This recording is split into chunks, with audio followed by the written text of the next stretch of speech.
Hi there. Welcome to Sunnyside Journals. Welcome to 30 Minutes of My Day. I'm Catherine.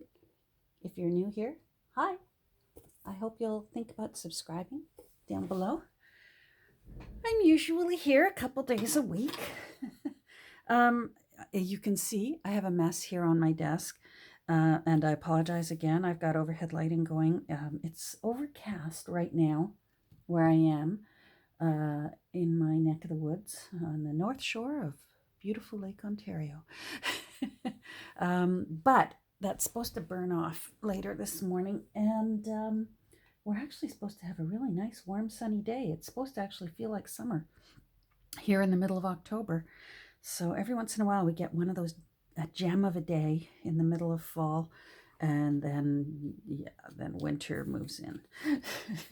Now, I work from home. So the winter isn't such a nuisance to me because I look out my window and go, oh, isn't it awful outside? I don't have to go out. Even the very few hair clients that I still do, they come to me. So I don't have to hit the road and go do their hair. Of course, right now with COVID, I'm not doing any hair. My poor children even, I have done. My husband is great looking. For a bald man, he's got a terrific haircut. And he's the envy of everyone he sees. It helps during a pandemic when you live with a hairstylist, obviously. And yet the hairstylist's hair, I mean, I haven't had a haircut now in over a year. And I've actually decided I'm just going to let it keep going. And when this is all said and done, I'm actually going to cut it off and donate it because it's nice and thick and healthy. And so I thought, well, that's some good that can come out of this pandemic. I'm going to donate my hair. Anyhow, I got started to work on some things here, and I thought, well, why don't I turn on my camera? Because I made some decisions about the front cover of the Victorian Reader. I'm actually in the process of gluing in the text block right now. So, and I'm letting the glue set up. So that's why I'm not really opening it. But this, hopefully you can see, I changed, pardon me, I changed my mind about the front page. I'm going to find a way to incorporate it. I might make a journaling card. I'll definitely do something with the copyright. I love, the copyright is pretty well the proof that this really is what you say it is, because there are some artists out there that can make some pretty amazing looking new books that look like they're 130 years old. So I do like to include the copyright whenever I possibly can. If it's in the book, I will find a way to include it back into the book. Anyhow, so I decided instead, because quite often I'll use this as part of the front page, like I just recently did with the Packman's Works book that I just recently finished, that 133-year-old book. This one, I think I'm going to put this beautiful, because it says Victorian Readers, this is a painting of a mother and a child reading out in the garden, and it looks very Victorian to me. So that's what I chose to go in. Now, of course, I'm missing part of it. I had an avalanche of stuff here because I'm also going to do a thrift haul. Oh, here it is. Found it. And my things avalanched and made a mess of things. So I've got one of these little, I don't know, little plaque card. It's not a label because it's cardstock. I found them at one of my thrift stores. It was a package of these cardboard envelopes for wedding favors, but you know, junk journalers, we find other things to do. So I think that that's what I'm going to do, something like that for the first page. And I think that's going to be pretty. Now you might notice I've been already working on this because this was in a relatively new book, secondhand to me, but it was a book on the life of, I think this was the one from the biography on Laura Ingalls Wilder, because the back of this page is talking about Rose. And I believe that was Rose Wilder, who had quite a career as well. She was, she certainly got her her drive from her mother, and her creativity and such. So I think that that's what it's from. But because it's quite new, you'll see here this little border is quite brilliant white. And I've been using antique linen distress ink and just gently going over the white line to yellow it. I don't want it stark white. So I've been doing that, and if we have time, I'm going to get back to that. But I thought let's do a little thrift haul. I went thrifting the other day for a little retail therapy, and I thought, well, I should just show you what I got. I went to a few stores because if you're going to go out to one, you might as well get them all done. So I went to, how many did I go to? I went to my St. Vincent de Paul. I went to my Bibles for Missions, and I went to Value Village.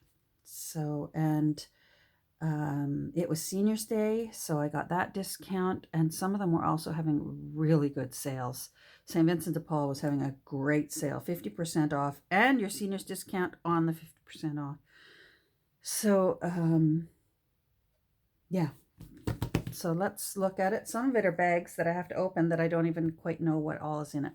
Now, the first thing that I picked up was, I'm only showing you one, but I got all 12 volumes for $19.48 for the National Geographic magazine. And these are just wonderful. I was messaging my crush from the store saying, hey, are you there? She gets these a lot. Wondering, I seemed to recall Nancy from Wishes and Weeds, I'll put a link down below, telling me that the old National Geographics have lots of really cool ads in them, and she was right. So that's what I messaged her. I said, okay, old National Geographic, good ads in them? And she said, yes. And then she was also a wealth of information. She said, what are you going to pay? And I was able to get all 12 volumes for $11. So that's less than $1. That's less than $1 per magazine. And they're just chock full of really cool old photos and maps and the advertisements. And look at these little angels here. So I'm very happy with 12 of these. And please, again, if you're new to this, please don't panic. National Geographics are not rare. Most families had a subscription to it. I mean, it was $5 a year, and even then that was inexpensive. And if you drive around to yard sales in just about any neighborhood, there will be boxes upon boxes of old National Geographics. So trust me, I'm giving new life to my National Geographics now. They will be well used, well preserved in an unusual way. Now I got this. It's held together with electric tape. This was from my St. Vincent de Paul. It says $2 here, but St. Vincent de Paul was 50% off. And I got a senior's discount. I think that was 15%. So these are just blank cards. But I thought I can use these. First of all, it's a nice quality cardstock, so I can cut it up and use it for junk journaling cards. I love this sort of pearlescent border that's on the front. I'm going to try and tea dye and see how it tea dyes. Sometimes embossed paper does not tea dye very well because the embossing just simply flattens out and loses how cool it looks. I have found that there are certain ways around it. If you make if you make a tea mixture with alcohol in it, you can just spritz it on and it'll evaporate quite quickly without disturbing the embossing. It gives a different look, but I like the look of it. It's just different, but it still will give an aged look. Now, if you're wondering about that, I make double strength tea. So if you're going to make 1 cup of tea, instead of putting 1 tea bag in it, I would put 2 or 3 tea bags in it. You want it really, really strong.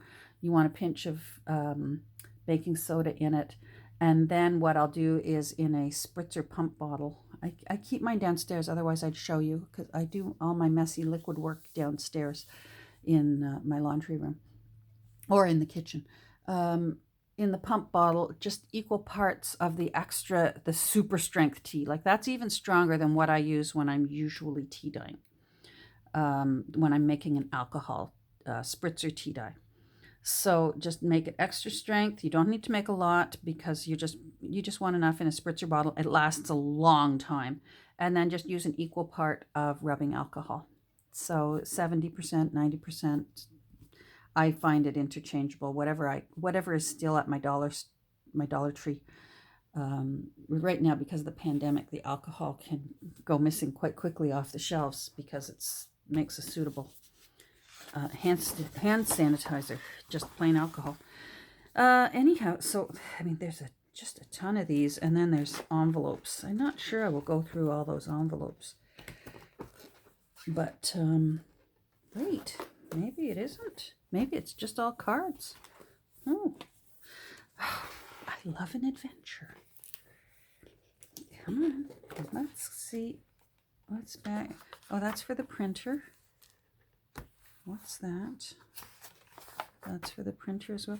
Nope, it's just all cards. Okay, I'm even happier because I really don't need more envelopes. All right. Well, these will get used. Happy with these. Like I said, even if they're just for 85 cents, I got a box of cardstock, basically, if you look at it that way. Okay, let's put that to the side. I got a necklace here. Let me get rid of this so you can see it better. I got this necklace. I love finding dangly type necklaces that have this kind of dangle on it. Because they just make cute little charms to hang off laces and frills on a book. But I actually rather like the colors in this necklace. It's so grimy, I can feel it. Like I'm literally going to scrub this with some Mr. Clean and a toothbrush. I can feel the grime on it. But it'll clean up fine. And I love these, the turquoises and browns and beiges. So I may even wear it for a little while and enjoy it, and then eventually bust it up and use it as charms on books.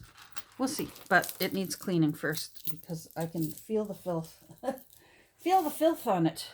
Now, what else did I get here? Oh, as ever, I found a guest book. I never part with a guest book. I forget what I paid for this one. I don't know. Oh, I'm losing my stomper there. This is a nice one. First of all, it's big. I love when they're sewn in rather than glued in. And this one has 2 columns. So if I don't want to use it as a full spread, where I fold it in half, I could use half a page and put the fold down there, and it will look nice as well. So I'm happy with this. I will be taking this apart later and taking it downstairs to tea dye. These tea dye so beautifully because they're such heavy stock. They just tea dye really nicely. And I've been tea dyeing like a fiend lately. I think the tea dyeing is just such a nice, soothing, mindless thing. And just dipping my hands in the warm pans of tea. And it's just, there's a rhythm to it. Once you have your own routine and you just in the pans, soak, drain. It's been a rainy week, so I've been drying indoors using my folding drying rack. it's just been calming and therapeutic. Hold on, one more book here. It's buried under a package. I've got a package over here. So I found this collection of Canada's best loved painters, and it's full of really beautiful artwork that is very similar to masters type paintings that I love using. I love using them on the front cover of a book. Look at that. Child at a birthday party. Not sure I'd use that. Not so sure about the black and white, but both of these, you'll probably see them on the cover of a journal someday. Look how peaceful that is. She's sitting there crocheting.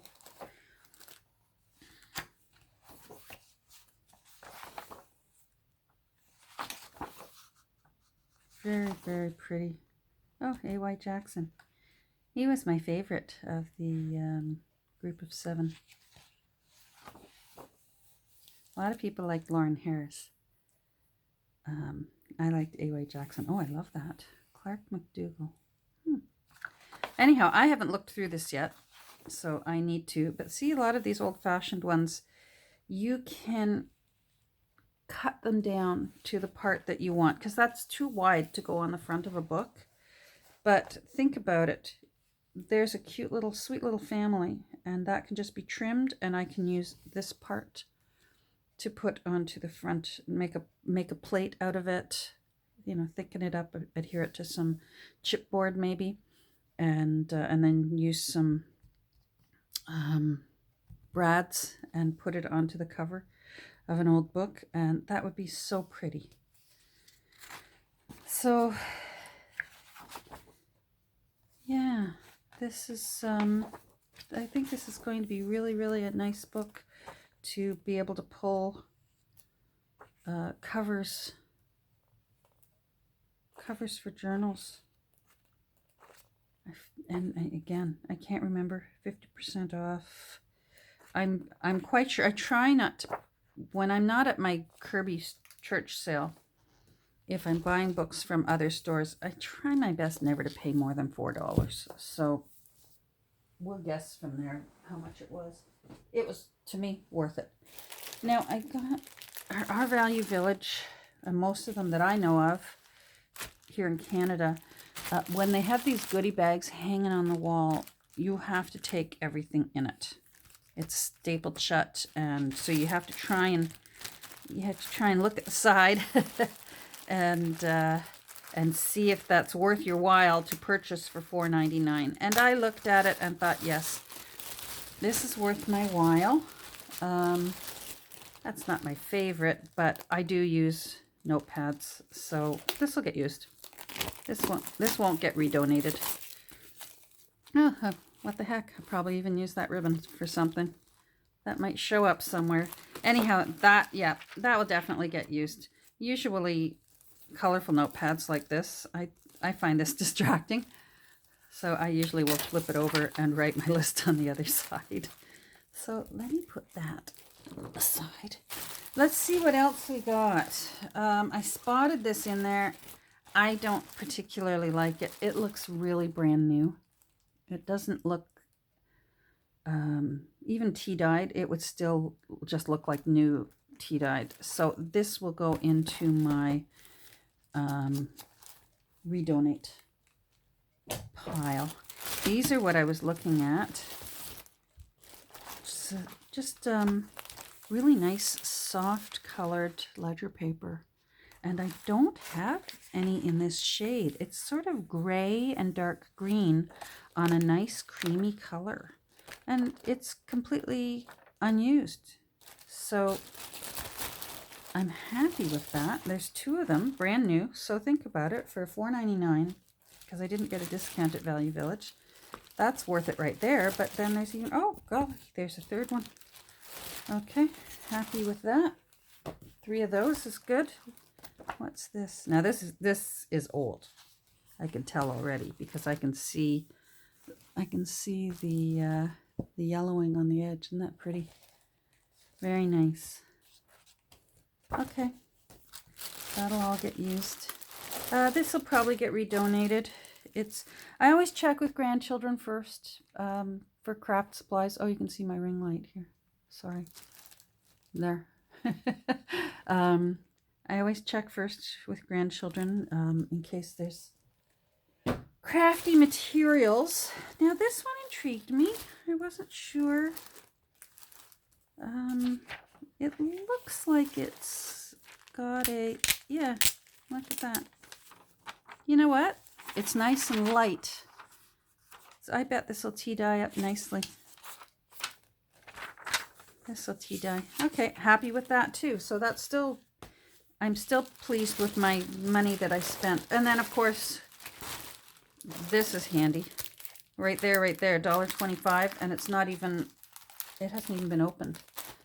And $1.25, 1, 2, 3.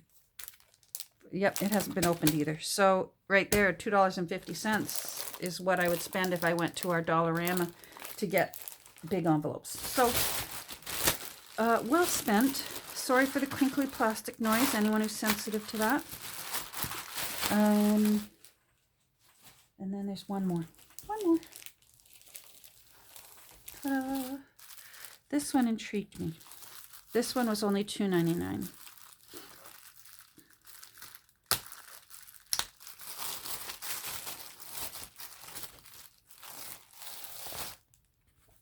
Oh, boy. Meeting subject. Resolution. Now, here's where I can't see. 1966. It's very tiny there. Waterloo, Ontario, Canada. Wow. Well, I'll be Waterloo. Yeah, I think these will tea dye and be very interesting. I always like when there's a piece of paper that will make someone turn the paper in their journal and go, what? What was this? Yeah, you can tell it's old because there's nothing here. But now there's a fax number. There's a slot there for a fax number. Did fax machines exist? Is that 66 or 86? Might be 86. Well, my daughter won't like to hear this, but that still makes it vintage. Especially that looks like the Arial font. But there's nowhere here for email. There's nowhere here for cell phone. So that's still vintage. Oh, there's quite a few of these. Okay, I'm happy with that. There's some more loose ones. Now, what are these? Oh, all right. I'll use these. Oh, yeah, they'll still get used. These are fun. You can fold them in half and make little tiny mini file folders. Oh, more of these. All right. Follow up for... Yeah, 86. Okay, that's fine. Follow up file for commitments, timing, name, status. All right. Well, I'm happy. That was still well worth it. So there we go. That's it for my thrift haul. So I'm just going to, I have a few more. How much have I got? I got 6 minutes left before my timer yells at me and then I yell at it. I'm pretty predictable nowadays. So let's pull you out here. All right. So the antique linen. Now, where did I put? There it is. So I'm just using a soft brush. I find the antique linen ink can, depending on the paper, have a bit of an oily film to it. And so I find that I'm very, very timid with my application. until I see what the paper is going to do. Now I already started down there, so I know what this paper is going to do. Now I'm still going to roll it all over everything except for these ones. So I'll almost make a halo of antique linen around the mother and the little girl. But I definitely don't want that border, that snow white color. I want it softer on the eyes.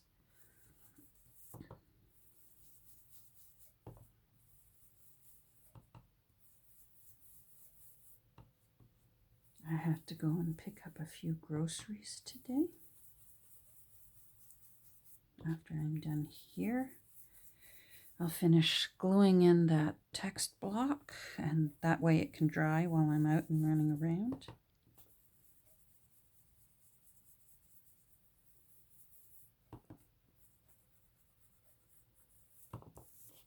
So there we go. So that makes that white border softer. It recedes a little bit because it's not sort of a white border. Especially it just, anything that's in a book that's, how old is 122 years old. So the Victorian Readers is 122 years old. There really should be very little in it that's pure white anymore. So I wanted that white border gone. All right.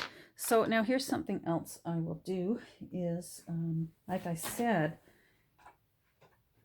I just find that sometimes, depending, like this has a glossy finish, I will just give it a bit of a wipe down. That's not bad, but I can see a bit of yellowing on there. And I'd rather just take off anything that might want to rub off so that it doesn't rub off onto, the end papers when you close the book. Now, as ever, I don't like seeing the core of the paper where I've cut it. So I will go right along that edge. I'm just using the Walnut Stain Distress ink. I usually use Gathered Twigs. I bought Walnut Stain just to see. It looked like a shade that I would enjoy, and I was pleased that I do enjoy it. Very similar. So if you're ever at a store and you're a Gathered Twigs kind of person and they don't have it, but they've got Walnut Stain, you will probably enjoy the Walnut Stain as well.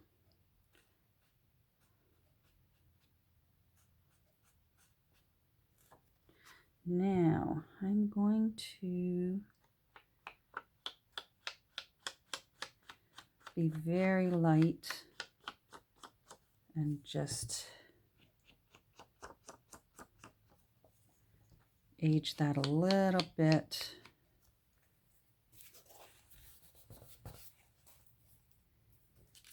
You do have time with glossy. It will adhere, but you do have a bit of time. If you find that you've been heavier handed than you intended, you can give it a wipe.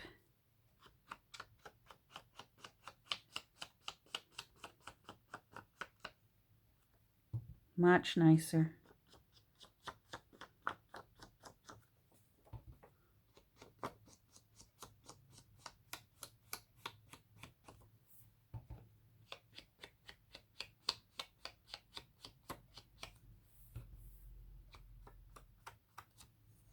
Now I want to get in there.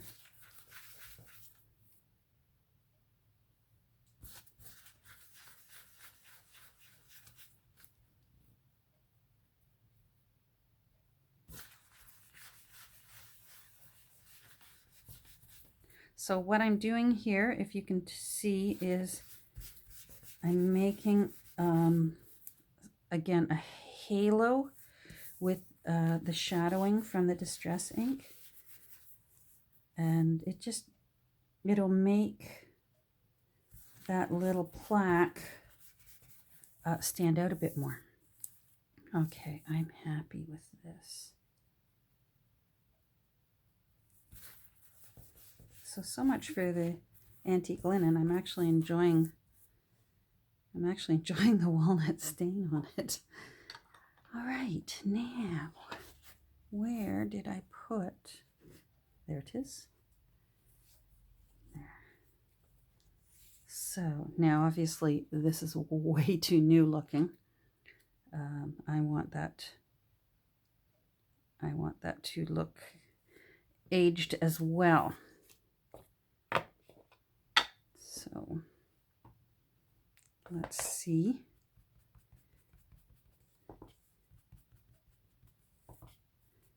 Antique linen is just so subtle. Oh, see, here's where I usually yell at my timer. Yes, I hear you.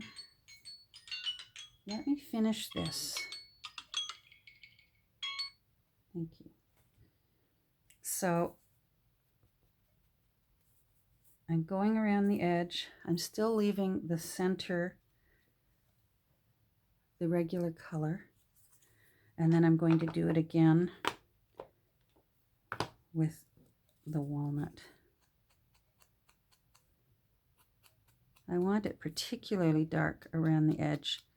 And then I think I will use a makeup blending brush to go a little further in, but I want it very gentle. And I don't find that these stomper things are always gentle. Sometimes you can still see the actual shape of the stomper. I don't enjoy that. All right, let's see if we've got any just residual ink there that's enough. Nope. All right, I'm going to use a dryer pad. This is relatively new. It's quite wet. And I really want this subtle. I'd rather build up my colors. So I'm going to use this older. Now this one is Gathered Twigs. I just find they're quite interchangeable.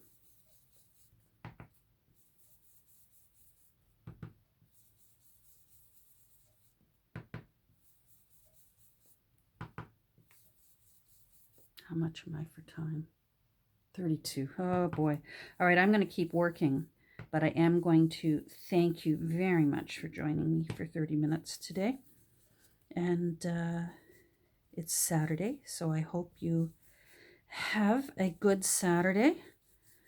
And I hope you stay safe and healthy. And yeah, we'll get together again. I'm trying to find one of them so I can show you the difference. No, I can't find any of them. Oh, they're there. All right, let's hope the camera's still running. So there's the original one, and there it is, aged. Yay. Well, I got a little bit accomplished today. All right, take care, everyone. We'll talk soon.